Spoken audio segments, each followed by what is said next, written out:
Hey, welcome back, guys. It's been a while since I've done a video. Today I'm doing a video on these trackmaster chassis. These are reproduction trackmaster chassis that I copied off the originals. Here's a fiberglass one. They made a few of the fiberglass this color, this yellow fiberglass one, limited run I think they did. But I have these made, and you could see it there. Also the shock tower front plate, it goes on the front like that. You mount your servo on, and I had it up there with this trackmaster diff here. These are all brand new. Actually, these are brand new. I sold a couple other ones, but I'm also making the plates. See, I made these plates out of natural G10 with transparent, really beautiful stuff.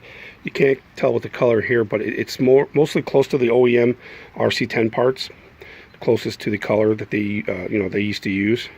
So but I'm making parts for all those, for the trackmaster chassis, and for all the Excalibur, and the belt drive, because this is a direct drive here. That's the Excalibur.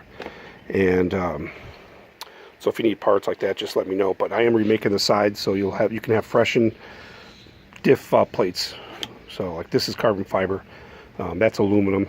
So if yours are beat up, you could just put new ones on it, or you can switch from, like, this is like this will fit like an Altima, so you can like switch them. Have these plates on that, so you could run on any setup you want. So, but that's the trackmaster setup. I did it with countersunk holes, so you have no problem mounting all your original 832 screws and your 440s. So that's it. Reproduction trackmaster chassis, guys. Thanks for watching. Bye.